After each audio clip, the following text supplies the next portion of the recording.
some people say that the only time you can take communion or the Lord's Supper or whatever you call it is you have to do that on Sunday, because it says in Acts 20 that they met together on the first day of the week to take communion. Okay, well, what about in Acts 2 where they were breaking bread daily, house to house? And what about when Jesus took his first communion? It was on a Thursday night before he was crucified on Friday.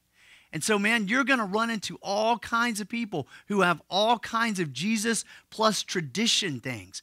Jesus plus do things this way kinds of things. I remember when I was a kid, I was a very active kid, to say the least.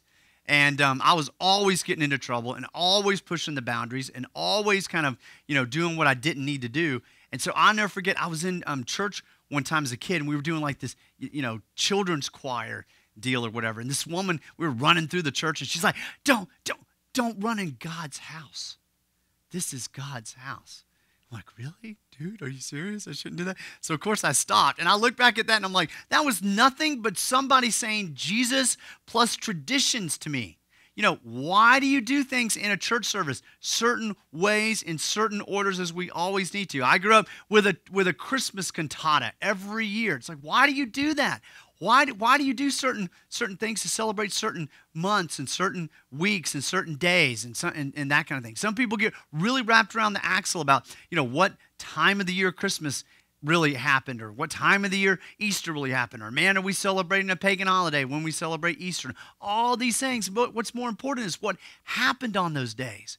So you've got to think, what is it that I'm still doing that it's Jesus plus tradition instead of Jesus plus nothing?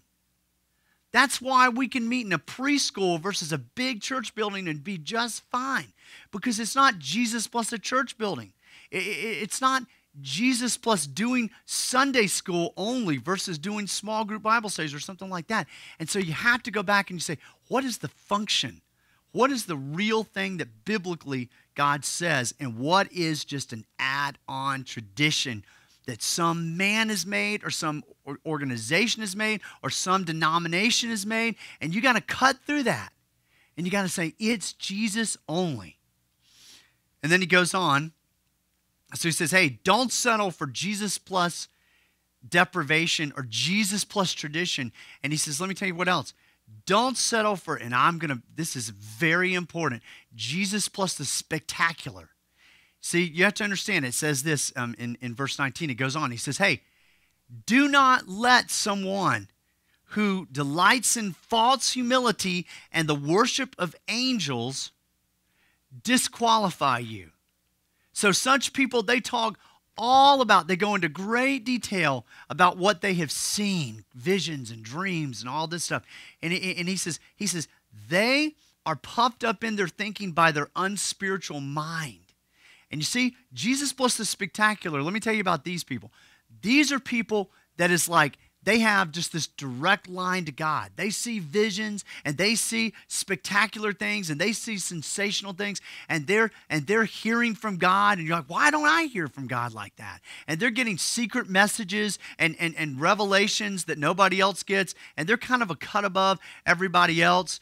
This happens a lot in charismatic churches and Pentecostal churches, and they're kind of the person that everybody's looking to. And what happens is Jesus says this about these people. He says, those people have lost connection with the head, who is Christ. We talked last week about the metaphor of the head and the rest of the body. Jesus is the head directing us. He's the originator. He's the one that is the one giving the direction. And we follow his lead because we are the rest of the body. And he says, those people that are having these special dreams and visions and all this stuff, he says, you know what? They have been cut off. It's like cutting off a body part. They are no longer connected to the head. It's a serious, serious deal.